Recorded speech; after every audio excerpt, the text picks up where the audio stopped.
You are listening to the Body Charge podcast, and I'm your host, Sandy Sanderson. Welcome to the Body Charge podcast. An abusive relationship is what we're going to focus on today. The title is How a Narcissist Can Sabotage Your Mental State. It not only happens in intimate partnerships or relationships, but also in the workforce, in business, in every area where you may be working as part of a team. The abuse is part of a power play and often involves a narcissistic personality type. My special guest today is Diaz, a wife, mother, and author of a best-selling book called Gasping For Air, The Stranglehold of Narcissistic Abuse. Dana has had lifelong experience with narcissistic abuse beginning in childhood. Her education in journalism and psychology at DePaul University in Chicago gave her the ability to accurately recognize narcissistic abuse and how it creates confusion and conflict within victims. She now helps many to take back control of their lives, detach from the abuse situation, and regain confidence to live a happier and more fulfilling life. So welcome aboard, Dana. So happy to have you here today. Thank you so much for having me. You're welcome. I'd like to ask how you became a specialist in this area of recognizing narcissism, and how did you work out yourself how to detach and all the nuances of it?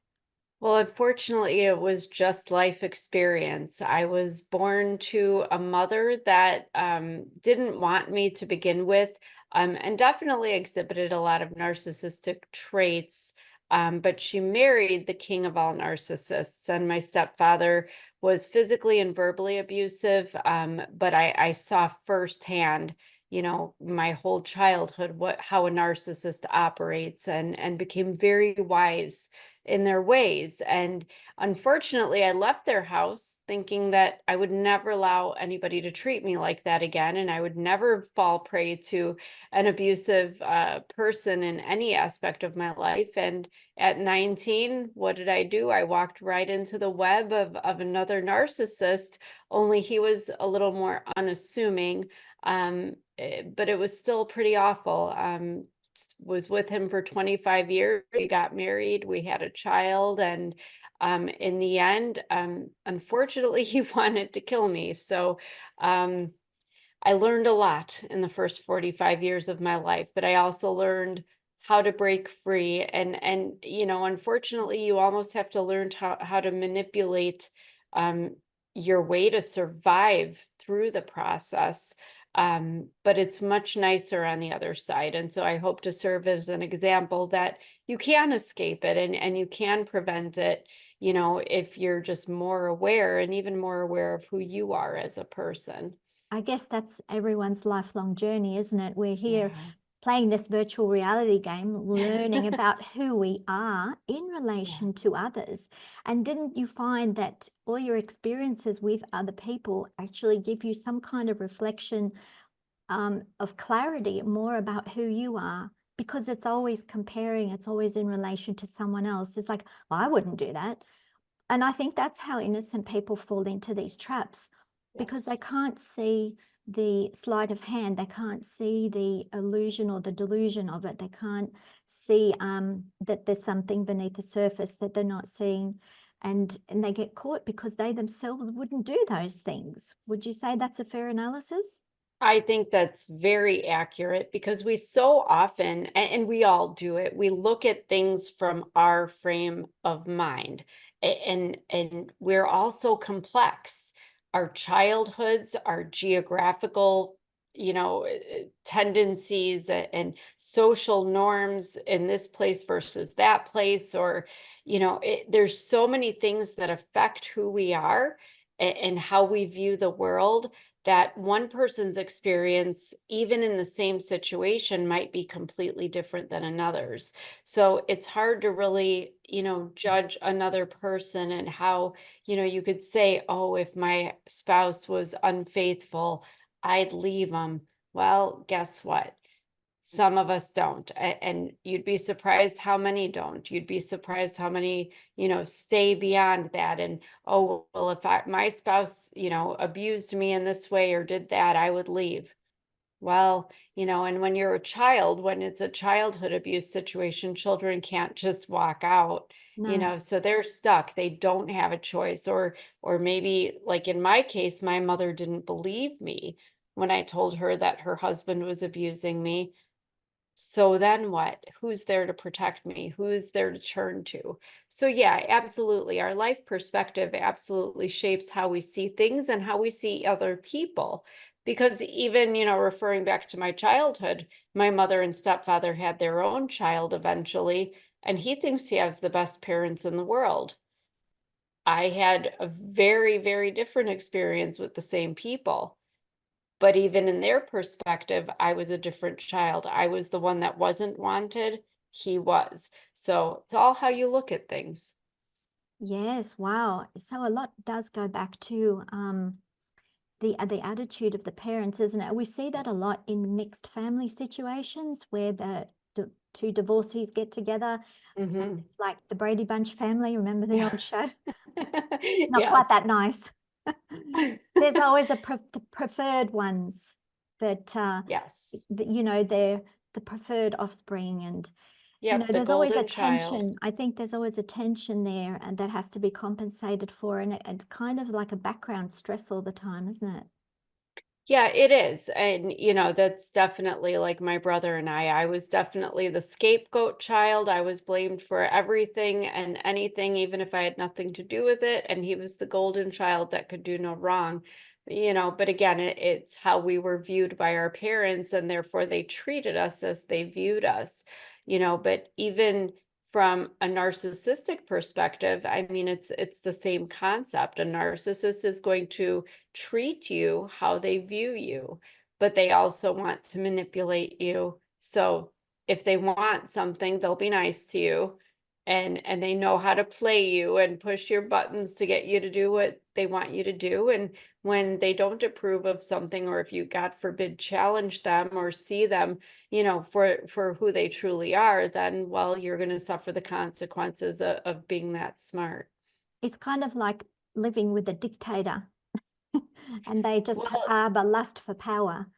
that is exactly it. And I have said that many times that, by the end of my marriage, my first marriage, that lasted 25 years, that's when I realized that my whole life up to then, 45 years, I had been first dictated what my life would be by my stepfather and then by the man I married.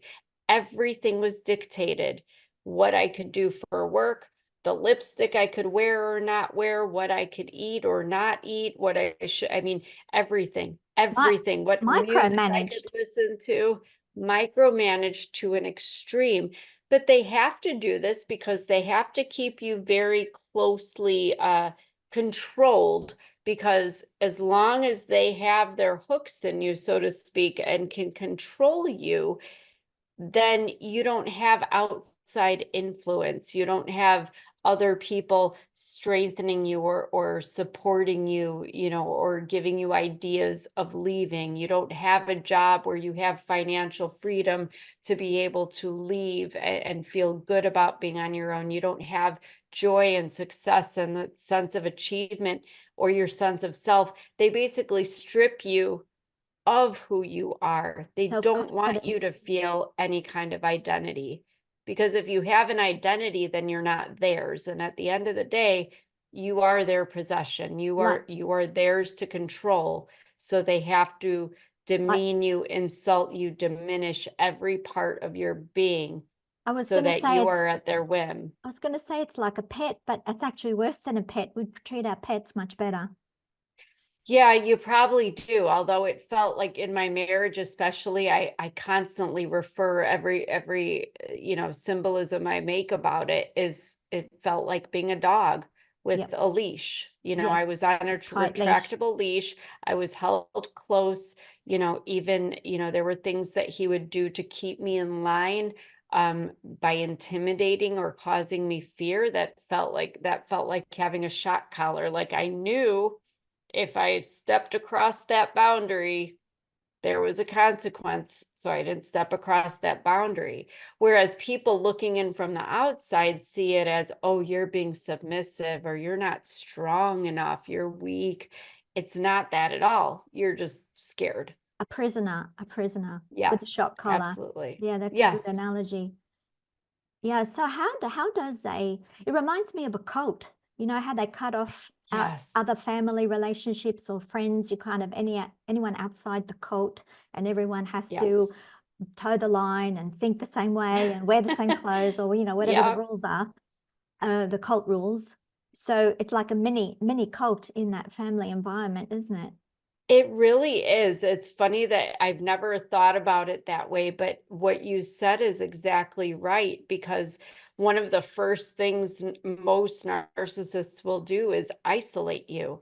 They will find reason to prevent you from being involved with your family. Then they don't like your friends, and they pull you away from your friends. And even in my case, and this happens a lot, he moved me 90 miles outside of the city to, in the middle of cornfields where there was nothing and nobody.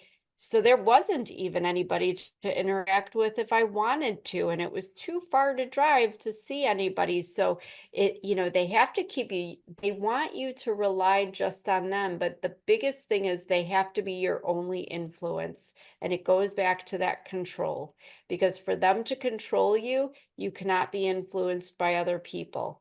You And they have can't to go to work and have a friend saying, "Oh, you shouldn't do, you deserve better." They can't have that positive stuff influencing you. and role models, someone else that, well, look, I'm doing this and it's fun and it's great and I'm being Exactly. successful doing it this way. So yes, so it's and they also erode your self-confidence, don't they? They criticize a lot, and they call you names, they denigrate you, Oh, give you labels. So they everything. completely strip you, as you said, of your identity. So They how does do. some, yeah, sorry. Yeah, go ahead. How does someone become a narcissist? How do people, like, I know that there must be a lot in the population, and thank God I haven't had anyone in my immediate close family circle, but I do know a lot of people who have had these issues. So they're very prevalent, aren't Yeah. they? It is prevalent. I mean, I can only speak to here in the US. They say about 0.5% of the population would be considered, a narcissist, which is about 1 out of every 200 people. But more than 20% of our male prison population in the United States, identified as narcissists. So they can be obviously very dangerous. How they're created, or how they come to be narcissists, this is a point of debate among many. It's basically a nature versus nurture theory. Some people think they're born that way. I don't particularly subscribe to that. I am leaning more towards the nurture, because in my life, the narcissists that at least I have come across, and they have been different types of narcissists, but they either come out of a situation of, sort of like we were talking about back in childhood, where you have that favored child, that golden child. Not all golden children are raised to be narcissists, but some people raise their children um, to to such a level of self-esteem that these children truly believe they are superior and deserve, extraordinary treatment above everybody and anybody else. And so there's that sense of entitlement that they carry into their adult life, and they carry this into their friendships and into work and their romantic relationships, where they basically expect servitude. They expect everybody to treat them as if they are this special magical being that their parents really, in trying to develop a healthy self-esteem in them, have just exalted them to the point where it's just not productive So anymore, and it's they're actually more elitist. damaging.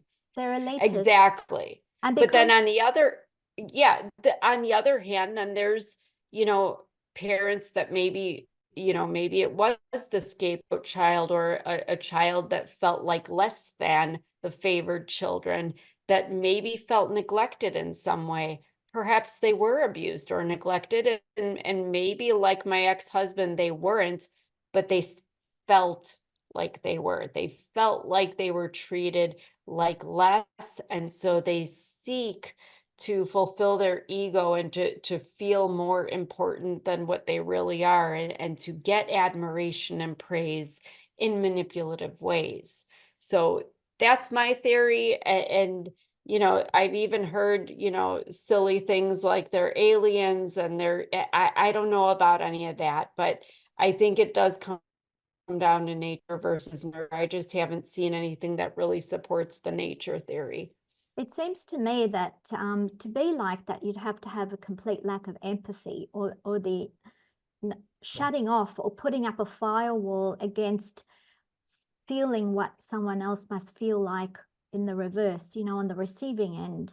They have the incapacity to put themselves in someone else's shoes, almost like a robot. Absolutely, and they don't even feel for themselves, honestly, and I think that's where the real problem lies.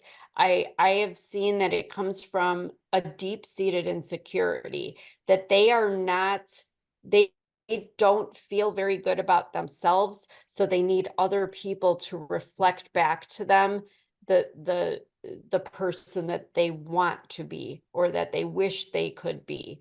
So again, it's just, yeah, seeking this admiration, this exaltation so that they feel more important. It's just that some of them can do that, um, in a way that's damaging the person they're with, because not all narcissists are bad. I don't want anybody to, walk away from this thinking, oh, this person's a narcissist, I should stay away.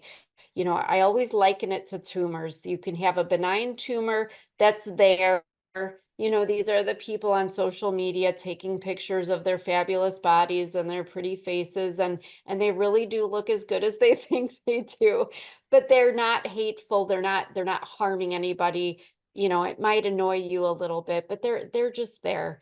But then we have malignant tumors that will cause you problems. They might even kill you. These are the narcissists that we want to, that I'm talking about, that we want to steer clear of, because The these are the toxic people ones. that Yeah. are, yeah, they are going to intentionally cause you harm. And as you said, they have no feeling. And I don't know if it's conscious or unconscious, honestly.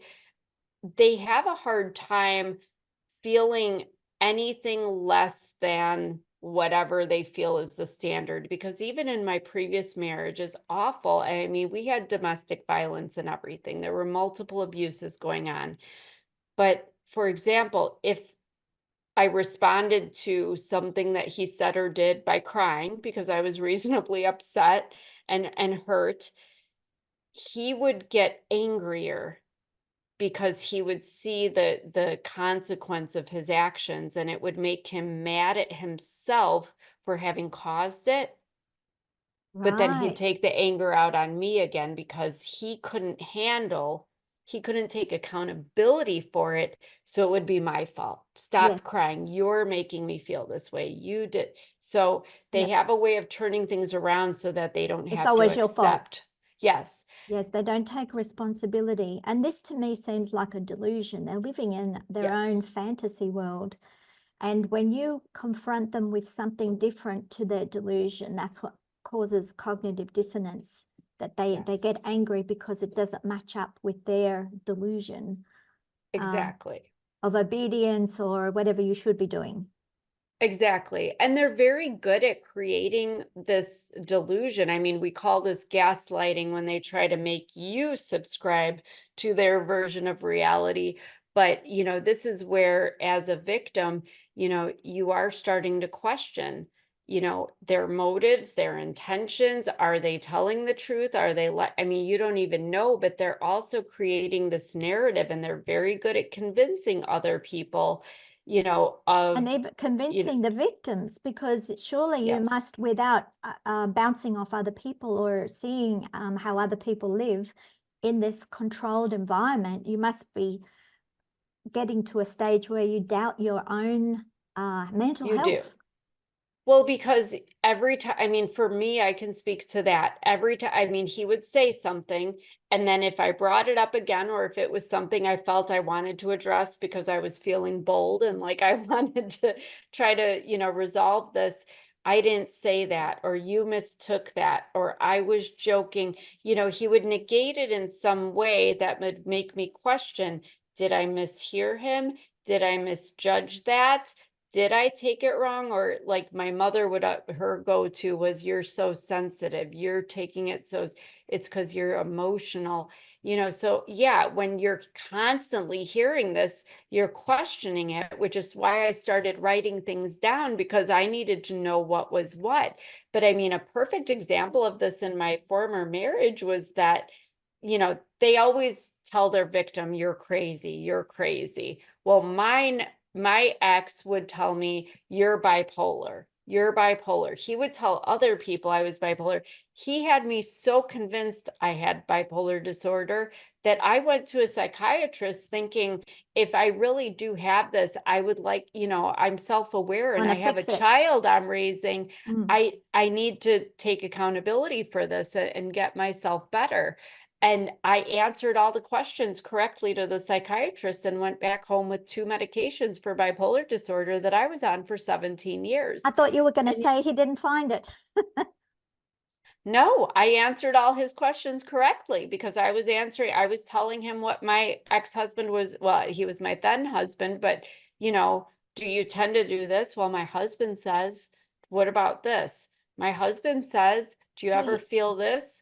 Well, yeah, because I'm thinking that I'm hearing in my head everything that my husband had been telling me, but 17 years I was on these medications. yeah. And, when I was finally out of that marriage and had my yearly appointment come up, and we talked about things, and I had admitted what my marriage really was because I hadn't said so before, you know, the long and short of that was that he retracted his diagnosis. He said, I'm so sorry. He said, you were having reasonable, reactions, obviously, to abuse and mistreatment, but he says, I think we can pull back on and I don't take the medications anymore. And guess what? I'm fine.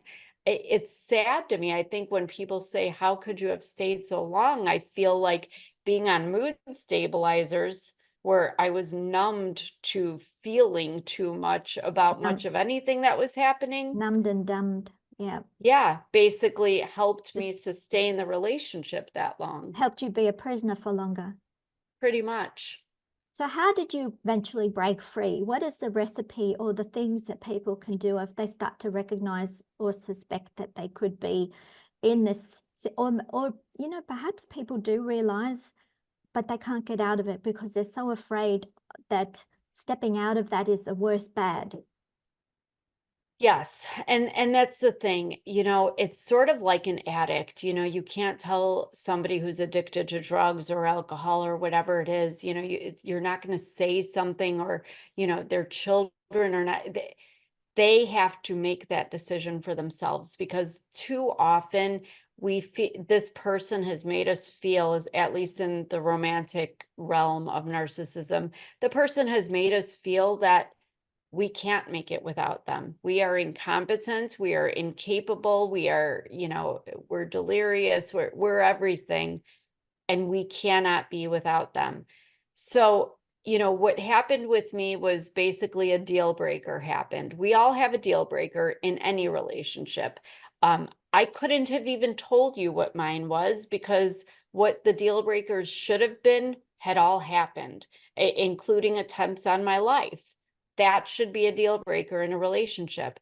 What happened with me was I eventually got sick. I had so much cortisol running in through my body for so long, because I had been living in fight or flight most of my life, that I had started having autoimmune reactions. I had about 24 autoimmune reactions that would plague me every day. And then I was diagnosed by Mayo Clinic. They diagnosed me with a lung syndrome that's similar to having COPD and fibromyalgia all at once. But having this illness and dropping to a skeletal 93 pounds and having to wear a backpack oxygen machine just to keep my oxygen saturation levels above 83%, and for, reference, during COVID, 93% was low and was considered having COVID. My levels were down to 83% some days. My heart was barely beating. I was barely alive. So did you And my have your doctors, an internal alarm bell ringing to say, I have to yeah, do something or I won't survive? well, that was the thing. The doctor said, you stress really is killing you and you are barely alive. Your body's doing everything it can just to breathe and keep your heart You, pumping, you would have but had you are extremely, going to die. yeah, you would have had extremely low magnesium, which comes from excessive stress and trauma.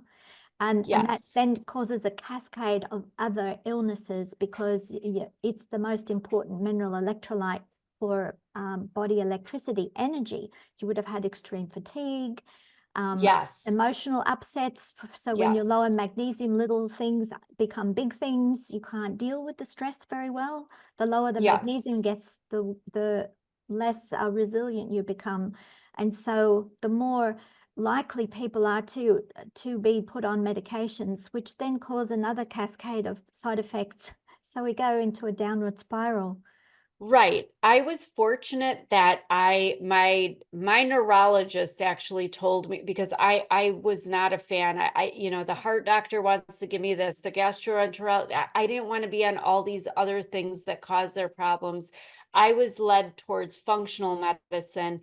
And thank you for bringing up magnesium, because after she did a blood draw, she said, okay, I'm going to give you a list of things that I want you to take the organic form of them. But she gave me a list of foods, organic foods, and also supplements that I can get that would be very critical to me becoming healthy. And magnesium was at the top of that list. And, this is something that I try to tell people. Once I was starting to take these things, including the magnesium, and making sure I was eating the organic foods that were full of these nutrients as well, my life changed. I mean, yes, I got divorced, and being out of the situation was critical to my survival, but almost within, I mean, it was within a couple of months, I didn't need my oxygen machine anymore. I was gaining the weight back to a healthy weight. I wasn't, experiencing numb hands and blurred vision and irregular heartbeats. And I mean, I want people to understand that at my worst, when my body was shutting down, as my doctor said, I couldn't even tear toilet paper off the roll. Wow. Toilet paper. I was so weak. And yes, they were testing me for my adrenals for some kind of fatigue syndrome, and exploring different illnesses and autoimmunities. But There's it a, was cortisol had done me in, yes. and taking magnesium, and I had some other ones, they Well, wanted me on potassium and vitamin D, obviously, there were a few other things, but yeah, D you is good know for the immune system, but you exactly. need magnesium to even synthesize vitamin D. So it's Yes, absolutely fundamental. It's the one you pee out excessively under stress. And if exactly. you add magnesium back in sufficient quantities, it suppresses the adrenaline, the cortisone, all the stress hormones subside and go back to normal. So you feel calm and Yes. relaxed then. And Yes, that's it the was way a to be critical, resilient. critical supplement. So you took control. Exactly. You took control of your life, which is a great hero story.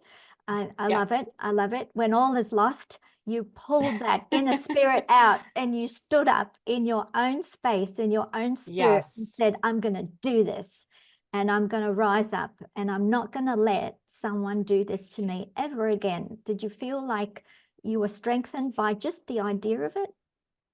I was. I realized that I was still in there because I had lost myself completely. As you said, everything had been dictated, and I had gone along with it all out of fear. And once that, when you're told that your life is on the line, your fear of earthly things kind of goes away because you realize, your perspective changes.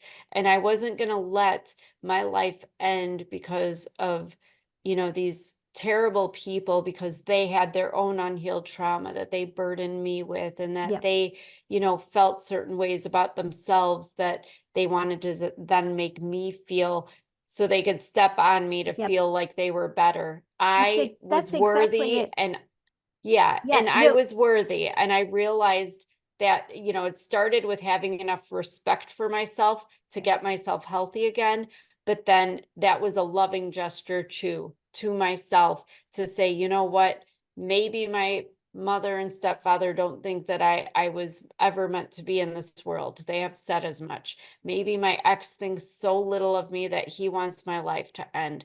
But you know what? I was meant to be here, and I have a son that I want to raise, and I have a life to live and things I want to do, because there is something in me that, regardless of these people that wanted to dictate all these things to me, there were things that my soul wanted to do all on their own. And I am doing all those things. And it's only been 3 years and 3 months since my divorce from that man.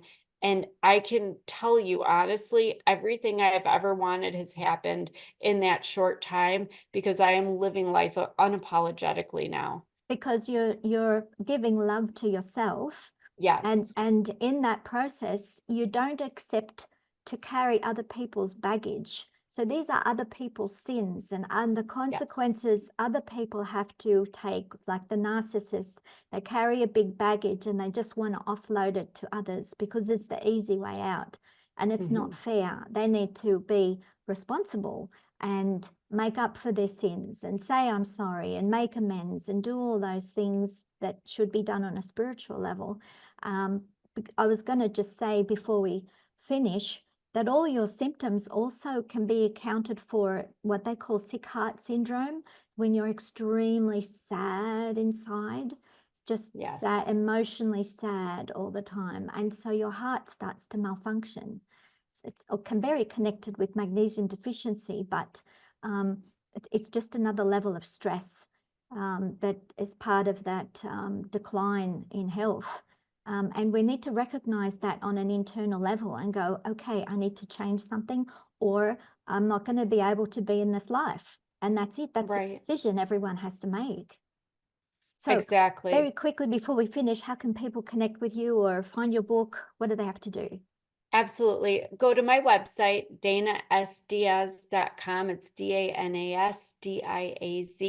My links for Facebook and Instagram are on there, and I encourage everybody to look and see. I post every day. Sometimes it's funny stuff, sometimes it's health related stuff, sometimes it's resources you can find out more information. But yes, the link for my book is also on my website, and this podcast will also be on there, because I think it's important, if you do know somebody that you might think is in a relationship that doesn't serve them very well. Yes, I would love for you to buy my book and give it to them, but it's very unlikely they will read the book, but they will certainly listen to this podcast. So please share the link with them. Lovely. Thank you so much. I really appreciate this conversation. I know it will help a lot of people. Thank you. Thank you. Bye-bye. I hope you liked this conversation and will share it with others. Let me know what you thought about it in the comments below. If you want to listen to other Body Charge conversations, click like, subscribe, the bell icon, and click all notifications. Subscribe to our newsletter to get updates on blogs, podcasts, videos, and magnesium special offers at electromagnesium.com.au. Relax, recharge, and recover.